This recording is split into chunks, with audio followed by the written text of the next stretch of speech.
If there's one thing I've learned after 34 years on this planet, it's that being the quiet one in the family doesn't mean they'll leave you alone. Sometimes, it just means they talk over you more. My name's Cole, and for most of my life, I've been labeled the negative one, the buzzkill, the guy who ruins the mood. Not because I'm mean, not because I lash out, but because I don't pretend everything's perfect when it isn't. And in my family, that was enough to make me the odd one out. I'm not the guy who cries at movies or writes sentimental birthday cards. I don't fake laugh at bad jokes or squeal over engagement announcements like they're Nobel Prizes. But I show up. I try. At least, I used to. There's something soul-crushing about spending years being there for people who only see you as a problem to manage. I was the guy who fixed your phone, helped move your couch, lent you money when you forgot your wallet, but one sigh too many. One comment that maybe things weren't as rosy as they looked on the surface, and suddenly I was the toxic energy dragging everyone down. It started small, like it always does. I remember a family dinner when I was 23, a regular Sunday thing at my parents' house. My brother Ethan had just gotten back from some overpriced yoga retreat in Tulum with his wife, and he was glowing. Not figuratively. He literally had one of those LED face masks that made him look like Iron Man doing a skincare ad. Everyone was fawning over his new mindset and energy cleansing and manifesting abundance. I made a sarcastic joke about how I'd just manifested a parking ticket, and my mom put down her fork and gave me that look. The one that says, "Why do you always have to ruin the vibe?" I brushed it off. I was used to being the scapegoat. But over time, it became a pattern. Group chats would go quiet the second I chimed in. I'd hear about vacations after they happened. Birthdays I used to be invited to became smaller this year, just close family. And anytime I asked about it, I got the same rehearsed response. "We just thought you wouldn't enjoy it, Cole. You're always saying how you don't like crowds/travel/noise/small talk." Which, sure, sometimes I did. But they never asked. They just decided. And it hurt. I tried to adjust. I'd show up to gatherings, force a smile, bite my tongue when my sister Haley made another passive-aggressive remark about my loner lifestyle. I'd bring thoughtful gifts, books, handmade stuff, once even a custom wooden chess set for my dad, only to see Ethan's Bluetooth speaker or Haley's matching family pajamas get all the attention. And every time I mentioned feeling left out, I was met with condescending concern. "Maybe you need to work on your mindset," Haley once said, clutching her toddler to her chest like I might infect him with gloom. Negativity is contagious. That one stung. I didn't talk for the rest of the night. The worst part was watching how easily they rallied around each other. Ethan would host wellness weekends at his lake house. Haley planned family photo shoots in matching neutral tones. My parents called them anchors of the family. Me? I was the gray cloud. The reluctant RSVP. The guy who just needed therapy. Ironically, I was in therapy. Have been for years. I just didn't turn it into a personality. But the turning point, the seed of everything that would come later, was the Christmas I didn't get invited to. It was 2021. I was living in a modest apartment downtown, nothing fancy, but it was mine. I'd bought a little tree, strung up some lights, even baked cookies using my grandma's old recipe. I texted the family chat to ask what time Christmas dinner was, and no one responded. For hours. Eventually, my dad replied with a dry, "We're doing something smaller this year. Ethan's hosting." No invite. No explanation. That night, I scrolled through Instagram and saw the photos. All of them. Haley's kids in matching sweaters. My parents smiling in front of Ethan's fireplace. Even my cousin Drew, who lived 2 states away, had made it. But not me. I wasn't even in the background of a single picture. I remember just staring at the screen, my mouth open a little, like if I looked long enough, I'd find myself there. Like maybe I was just cropped out. I didn't cry. I didn't rage. I just sat on the couch with a plate of cooling cookies and felt numb. A few days later, Haley posted a reel titled "Grateful Moments," set to soft piano music. She captioned it, "Surround yourself with people who lift you higher, dizzy, no drama. Just love and good energy." And I lost it. Not outwardly, but something inside me broke. I realized then, really realized, that no matter what I did, no matter how hard I tried to vibe with them, I'd always be the outsider. The unspoken rule was clear: don't bring the mood down. Don't talk about real things. Don't be inconvenient. So I stopped trying. I stopped texting first. I stopped sending gifts. I stopped offering help. And for the first time in my life, no one chased me. Not even a miss you. It was like I had never existed. But here's the thing. Silence gave me space. And space gave me clarity. For the first time in years, I started focusing on what I wanted. I poured myself into my work, software development for a niche logistics firm, and quietly stacked money. I picked up weekend hiking again. I deleted social media. I stopped waiting for someone to notice me missing. And then, almost 2 years later, I did something no one saw coming. I bought a cabin. A real one. In the mountains, 3 hours out from the city. Full woodwork, stone fireplace, wraparound porch, thick pine trees all around it. No cell reception. No energy circles. Just peace. I paid in full. No loans. No help. Just me and a dream I'd shelved for too long. When the sale closed, I didn't tell anyone. Not because I was hiding, but because no one had earned the right to know. But secrets don't stay buried forever. Especially not when your sister randomly spots you at a hardware store buying 12 gallons of paint and a new generator. I should have known that would lead to questions. I just didn't expect the fallout to come from Ethan. It started with a text. Just 4 words. You bought a cabin? I stared at the screen for a minute before replying. Yep. He waited a few hours, then sent a second message. Wow. Didn't think you were doing that well. Congrats. Which, coming from him, might as well have been an insult. I didn't reply. I didn't think it needed one. Then, a week later, came the real message. The one that kicked off everything. Hey, wanted to ask, any chance my family could use the cabin during winter break? Kids would love it. Just us, promise. You wouldn't even have to be there. Let me know. I stared at it for a long time. Something in me, something old and raw, started to surface. But I kept my face calm. I typed out a reply, then deleted it. Then typed it again. Eventually, I settled on one line. Sorry, it's just for people with good energy. I hit send. He blocked me the next day. But that was just the beginning. If Ethan blocking me was meant to be some kind of punishment, it didn't land. Honestly, it felt like relief. Like someone finally turned off a song that had been playing on repeat in the background of my life for too long. No more backhanded compliments. No more just trying to help lectures. No more pretending to be someone I wasn't just to keep the peace. But I should have known that peace, in my family, doesn't last. It started subtly. A few icy glances from Haley when I bumped into her at the local co-op, her eyes flicking to my cart like she was scanning for judgment. I tried to nod hello, but she turned sharply, her toddler balanced on one hip like a tiny human shield. Then came the voicemail from Mom. Chipper on the surface, but with that undertone of tight-lipped disapproval I knew too well. Hi, sweetie. Just wanted to say we love that you're investing in property. Really proud of you.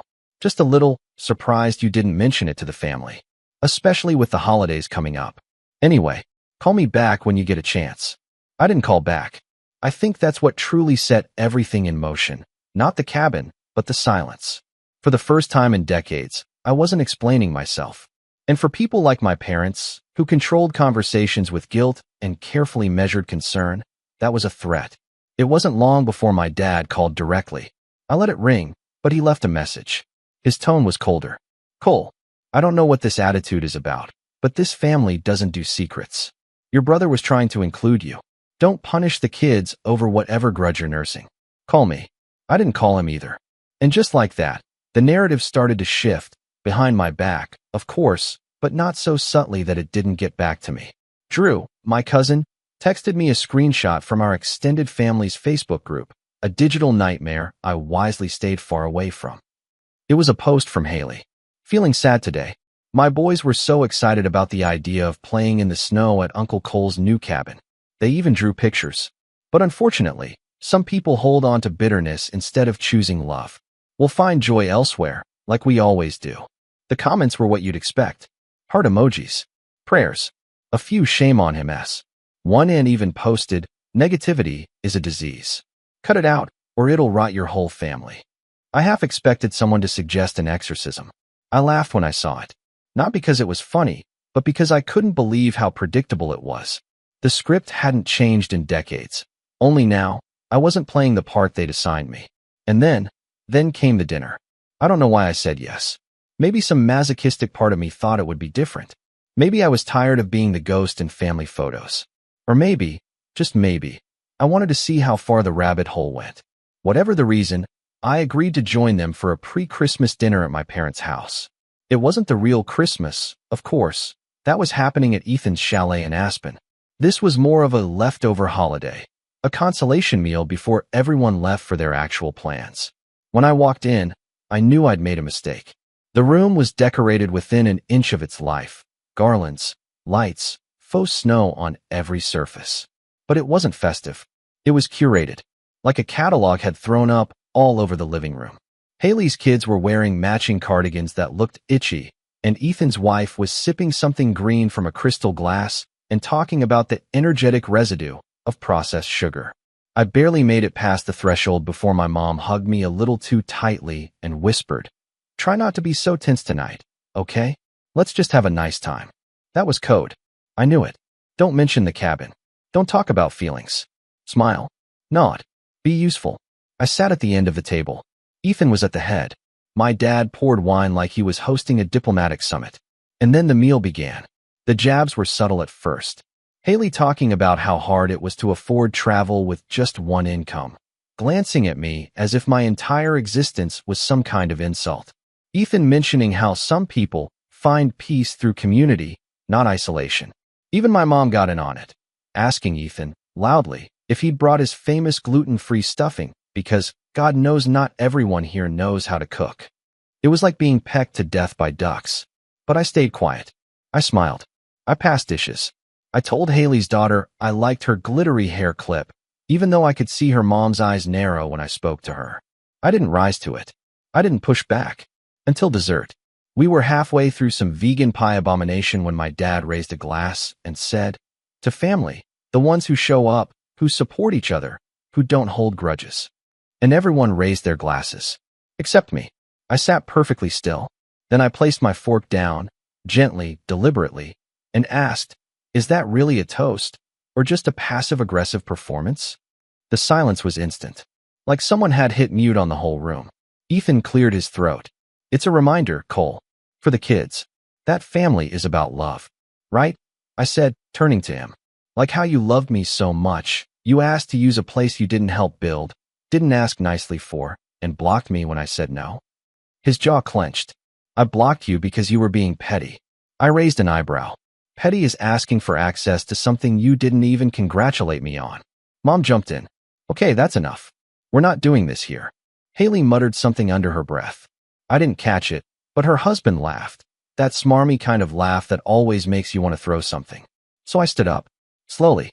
My hands were steady, but my heart was hammering. Not with rage. With clarity. "I'm going to go," I said. "Not because I'm angry. Because I'm tired.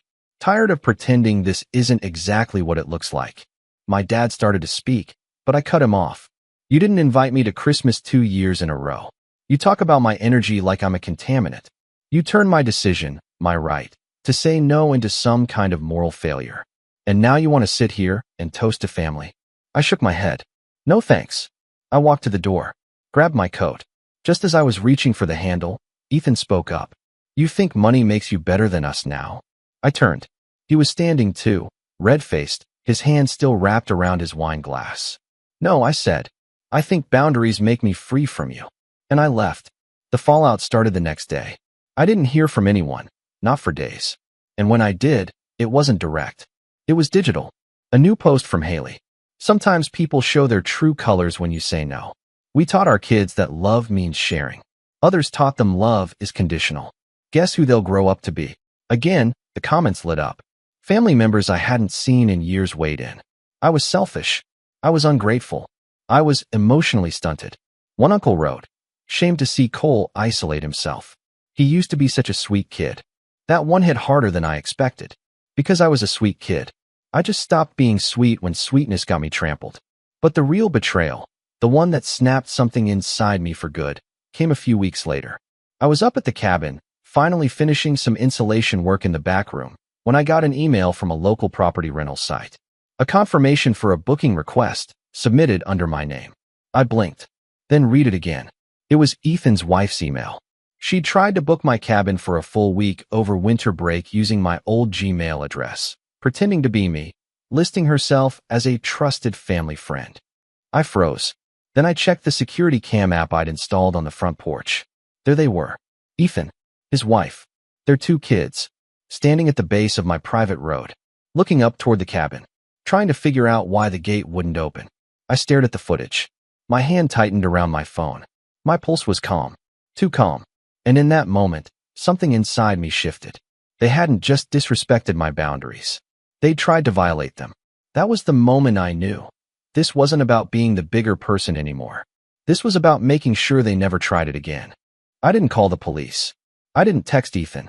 I didn't march down the hill with a camera in hand ready to film some dramatic confrontation like one of those grainy TikToks where the caption reads, "Entitled brother tries to steal my cabin."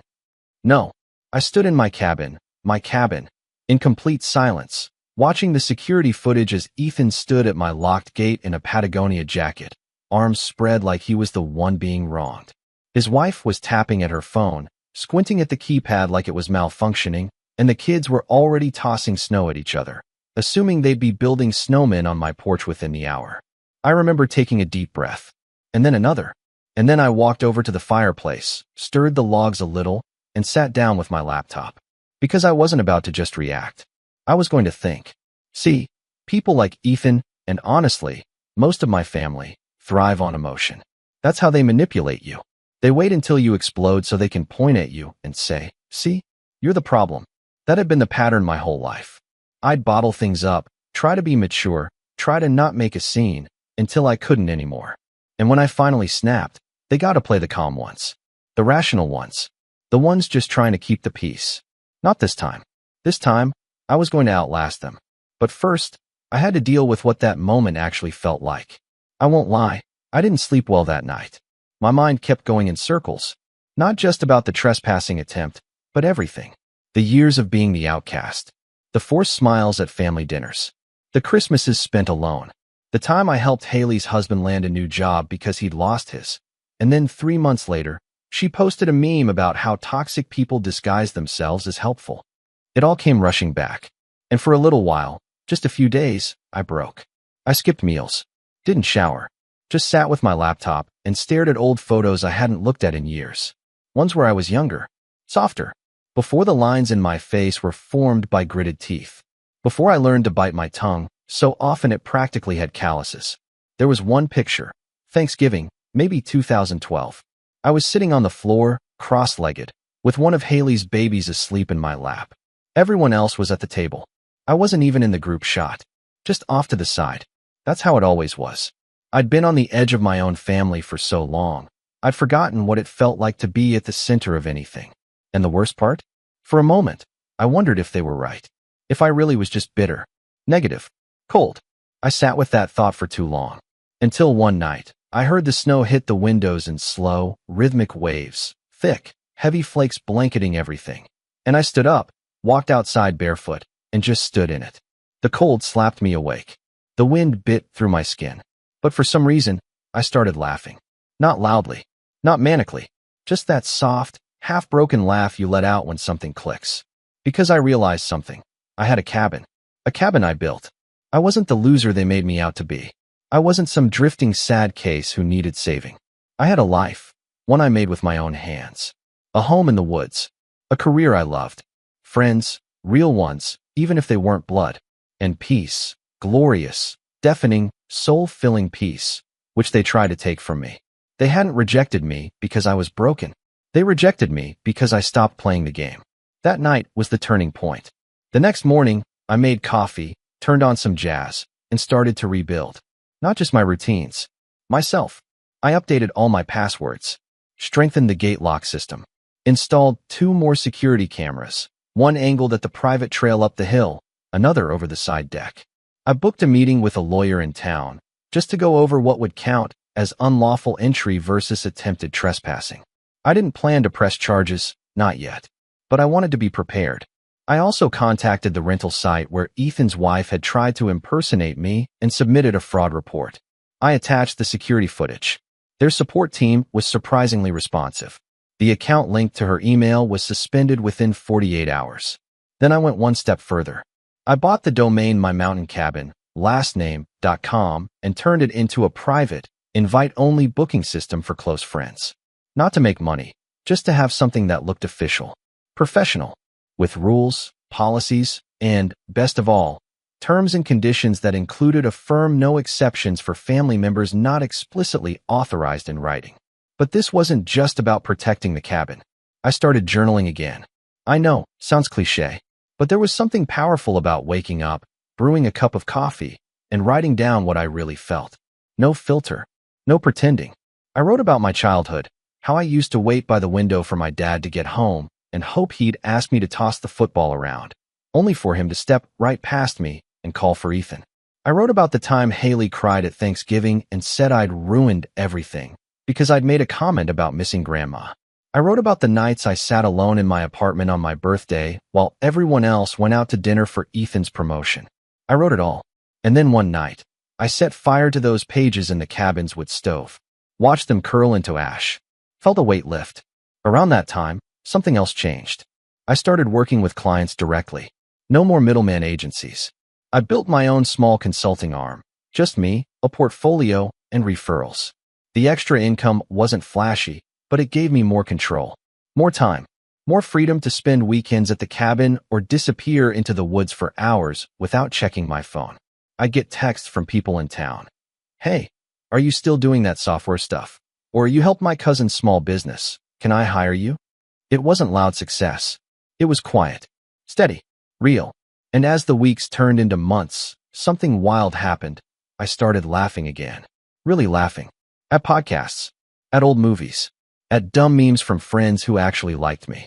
One Saturday afternoon, I found myself in a thrift shop in a nearby mountain town, flipping through old records, when the shop owner, a woman in her 50s with bright blue hair and a voice like honey, said, "You've got a peaceful energy about you." I blinked. Me? She nodded. "You'd be surprised how many people come in here, all frayed. You're not. You're grounded." That stuck with me, because I'd spent so long being told I was the opposite. Grounded. Me. The man who once sat in silence while his entire family laughed at jokes he wasn't in on. The man who once thought being alone meant being unwanted. Now, I chose solitude. I built it, and I guarded it like it mattered, because it did. But even in my peace, I knew the storm wasn't over. Because people like Ethan don't just walk away. They regroup, they reframe, and they come back. And when they did, I was ready. There's a kind of silence you only hear in the mountains, that dense, snow-muted stillness that feels like it's listening. That's where I made my decision. Not in a rush of anger, not from some late-night revenge fantasy, but in the calm, measured quiet of early spring, sitting on my porch with a thermos of black coffee and the kind of clarity I hadn't felt in years. This wasn't about getting back at them. Not really. Revenge, for me, wasn't a fire. It was a blueprint. And I had just spent 3 months clearing the land, metaphorically and literally. See, I'd realized something important during those long, introspective days in the cabin. I had spent most of my life playing defense. Apologizing. Explaining. Trying to soften myself into whatever version of me they'd accept. But they didn't want me to be better. They wanted me to stay less than them. Contained. Predictable. A reminder that they were doing something right. That's when it clicked. If they couldn't handle me setting boundaries, what would they do if I drew a line they couldn't even see until it was too late? So I started planning. Not in a sugar in the gas tank kind of way. That's not my style. I wanted something poetic, strategic, something that looked like peace but tasted like consequence. Something undeniable. Step 1 was simple, secure the high ground. I met again with the lawyer in town, Carolyn, mid-40s, sharp as a tack, with a sarcastic streak and a reputation for handling land disputes like a chess master. I laid out the situation, the attempted impersonation, the trespassing, the history of family conflict, and my growing concerns about future boundary violations. She nodded through it all, not blinking once. When I finished, she leaned back and said, "So, you want to build a legal wall before they try to climb back in?" "Exactly," I said. "Then let's start with a trust." She walked me through it. A private property trust, with the cabin and its land as the primary asset. But more importantly, she helped me create a list of usage clauses so ironclad they could have been carved into bedrock. No family member access without notarized approval. No temporary stays without my presence. No events, no third-party rentals, no circumvention through shell accounts. Add a clause that voids access for anyone who's ever tried to impersonate me. I added. She smirked. Personal touch. I like it. Within 3 weeks, the trust was done. The cabin's official ownership now passed through a web of paperwork that even the savviest suburban schemer couldn't unravel. Step 2. Take control of the narrative. I'd stayed quiet for years. Let them talk. Let them spin stories about my negativity, my emotional distance, my failure to stay connected. And people believed them because I let them. But silence is a weapon, especially when you break it on your terms. So I did something subtle. I posted a photo. Just one. Me, standing in front of the cabin, holding the deed folder, trust document concealed, smiling in the snow with a caption that read, "Built this with my own 2 hands, my own money, and my own peace." No loans. No handouts. Just focus. That was it. No hashtags. No tags. No bait. But the impact was immediate. Haley liked the post within minutes, and then unliked it an hour later. Ethan's wife viewed my story for the first time in months. Then again, a mutual cousin messaged me.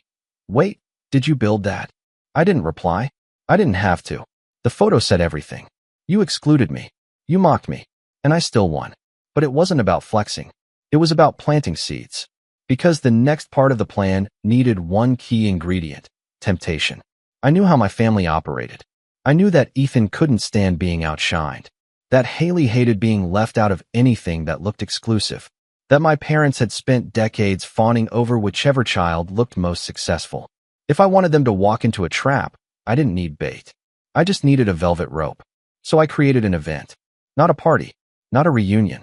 Something aspirational. I called it the Mountain Reset Weekend. I bought a simple domain. Built a sleek little landing page using a template. All soft earth tones and minimalist fonts. The header read, "Escape the noise. Reset your spirit. Realign your energy." I laughed as I typed it. Ethan-level nonsense. Underneath, I added fake testimonials. Just vague enough to sound real. Life-changing. I came back clearer than I've been in years. It's not just a getaway. It's a transformation. Then the photos, wide shots of the cabin, drone views of the mountain trail, candles flickering on a windowsill. I listed only 3 weekends per year. Invite only. No social media. No exceptions. And then I added a hidden clause in the site's metadata. Any attempts to submit the inquire form from an IP address associated with previous attempted impersonation would be logged, but not acknowledged. Just silently tracked. It was a masterpiece of subtle manipulation. The site went live. I sent the link to one person, my old college roommate Jay, now a mid-tier influencer who owed me a favor after I helped him recover a crashed hard drive that had 3 brand deals on it. I asked him to post it once, with no context, and say, "Heard good things about this place. While that it's invite only." And from there, I waited. Within 24 hours, the landing page had 312 views. Within a week, 2,100. One IP pinged 6 times in a row from the same suburb where Ethan lived. Another came from my parents' neighborhood. But the real tell? I got a group text from Haley, the first in months. "Hey fam. Random question. Anyone heard about this Mountain Reset Weekend thing? I swear I saw Cole's cabin in a video. Are you involved in this, Cole?" I stared at the message, took a sip of tea, then replied, simply, "It's invitation only." She heart reacted. Then nothing for days. But I wasn't done. Step 3 was surgical. I compiled every voicemail, every message, every backhanded comment. I downloaded all the security cam footage from the day Ethan tried to sneak up to the cabin. I screen recorded his wife's impersonation attempt on the rental site, plus the fraud notice from their system. Then I created a private archive on a USB drive. Not to use. Not yet. But to have. Because for the first time in my life, I was playing offense. I wasn't just protecting my peace. I was preparing to enforce it. And just when I thought the plan was working, just when the tension started to simmer from afar, when I thought I'd laid the last brick of my invisible fortress, an envelope showed up at my apartment door. No return address. Handwritten. Heavy. Inside was a folded letter. And a photo. The letter was from my mom. The photo? It was of the family. All of them. Standing in front of Ethan's house.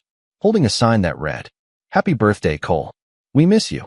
And on the back of the photo, scribbled in Ethan's handwriting, "Prove you're the bigger person. Invite us to the cabin." That's when I knew they didn't get it. They still thought this was about bitterness. About pettiness. They thought I was waiting for an apology. They didn't realize I'd outgrown needing one. But I did realize something else, something important. They weren't done. They were regrouping, plotting, trying to spin it again, maybe to friends, maybe to extended family, maybe even to me. And that meant I needed to move up my timeline. Because the final phase of my plan wasn't just to protect my space. It was to redefine the entire story. I didn't call them. I didn't return the letter. I didn't even take the bait. I just stared at the photo, all of them smiling like we were still a family, like I hadn't been iced out for a decade. And I felt nothing. No anger. No sadness. Just a kind of cold, clean certainty. They didn't miss me. They missed the idea of me. The version that tolerated everything. The version who quietly absorbed their guilt and made space for their egos. They missed the family scapegoat, not the man I had become. So I made my final move. And this time, I didn't just shut the door. I sealed it. The idea came to me that night, as I sat by the fireplace and flipped through my journal. A line I had written weeks earlier jumped out at me. They only miss you when they need something. And that's when I decided to give them something. But not what they expected. I waited exactly 2 weeks, just long enough for curiosity to turn into confusion. Then I sent a group email to my immediate family, subject line, access to the cabin, final notice. I knew they'd open it. The words access and final in the same sentence were like candy to people who hated being excluded. The body of the email read, "Hi all. I've received multiple inquiries regarding the cabin, as well as requests for involvement in the Mountain Reset weekend. Given the level of interest and past misunderstandings, I've decided to clarify everything in one place. As of today, the property is legally housed under a trust with explicit clauses regarding access. No family member, immediate or extended, will be granted entry, use, or promotional involvement unless otherwise authorized in a legal contract reviewed by counsel. Furthermore, any attempts to misrepresent identity, submit bookings under false pretenses, or access the property through informal channels will be treated as a violation of civil trespassing law and reported accordingly. This is not punitive. This is protective. I wish you all well. Cole." I sent it. Then I waited. And right on cue, the storm rolled in. First came the passive-aggressive replies. "Haley, wow. Okay. Didn't realize we needed a lawyer to spend time with our brother. My mother. We always wanted you to feel included, honey. But this tone is really disappointing. My father, ever the diplomat. Don't make permanent decisions based on temporary feelings. You're better than this." And Ethan? He didn't reply. He just posted a vague Instagram story of him sipping wine on his deck with the caption, "Energy always reveals character." That one made me laugh out loud. Because while they were still stuck in optics, I was about to move into action. The first domino fell quietly. I mailed a package to Carolyn, my lawyer, with all the documents I compiled, screenshots, voicemails, impersonation attempts, the cabin security footage, and a notarized affidavit outlining the timeline of events. She'd already prepped the trust to be airtight, but this gave her something extra. A formal cease and desist letter addressed jointly to Ethan and his wife, citing impersonation and attempted fraud, wrapped in the velvet language of protecting our client's right to property and privacy. It wasn't a lawsuit. Not yet, but it was enough to scare them. 2 days later, I got a flurry of texts from Haley. "Cole, what the hell is this letter Ethan got? Are you seriously trying to sue us? What happened to family?" I didn't reply. She followed up again. "Please don't do this. It was a mistake. You're being cruel." No, I thought. I was being clear. And then I played my ace. Remember that USB archive I created? I had one more plan for it. I didn't want to go scorched earth, but I wanted the truth out there. And not just to my family. To the people who'd quietly taken their side, who'd nodded along at holidays when I wasn't there, who'd told mutual friends that I distanced myself because I was sensitive. So I reached out to my cousin Drew. Drew and I hadn't been close, but he was fair, neutral. He worked in digital media and had always been a little removed from the main family drama. We caught up occasionally, and he'd been the one to send me that Facebook screenshot of Haley's smear post months ago. So I called him. "Hey Drew," I said, "I want to show you something. Off the record." He hesitated. "This about the cabin stuff?" "Sort of, but it's bigger than that." I sent him a zip file with a sanitized version of the archive, redacted personal data, no legal threats, just the facts. The texts, the footage, the impersonation, the timeline. He went quiet for a full minute. Then he said, Jesus, man, they really did this. I just said, people don't believe stories until they see them. Drew asked if he could write a piece for his blog, a long-form post about family estrangement, boundaries, and what it looks like when you finally stand up to the golden children. I said yes. He published it under the title, When the Negative One Walks Away, The Hidden Story of Family Scapegoats. It didn't name names, but everyone in the family knew. The post got traction, not viral, but real. And slowly, quietly, people started reaching out to me. An uncle I hadn't spoken to in years messaged. Didn't know half of that. Sorry I never asked your side. A former family friend. I used to think you were just distant. Now I get it. Even my old Sunday school teacher emailed me. Good for you, Cole. We always saw how left out you were. Proud of the man you've become. I didn't need the validation, but it helped close the loop. And then came the final fallout. I heard through the grapevine that Ethan's wife's social media accounts went private after a few comments accused her of using someone else's identity to get a vacation. Haley deleted the post about people who choose bitterness. No apology. Just gone. My parents? They sent one last email, a joint one. We don't know who you've become, but we miss the version of you who still believed in family. If you ever decide to come back, the door is open. Until then, we'll be here. I didn't reply. Instead, I printed it, folded it, tucked it into the wall of the cabin behind a support beam. A reminder, that version of me, he's not coming back. Last week, I hosted my first real mountain reset weekend. Just 4 people, all close friends. We hiked. We cooked over fire. We journaled in silence. We shared stories under starlight. Not one person asked for Wi-Fi. And as I stood on the porch that final night, watching the moonlight turn the pines silver, one of my friends asked, "Do you ever regret it? Cutting them off like that?" I thought for a long moment.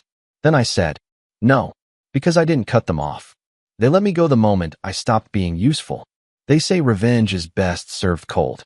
But me? I prefer mine quiet. One lock at a time. One truth at a time. And the last thing I heard from any of them was the sound of a gate they couldn't open. Click.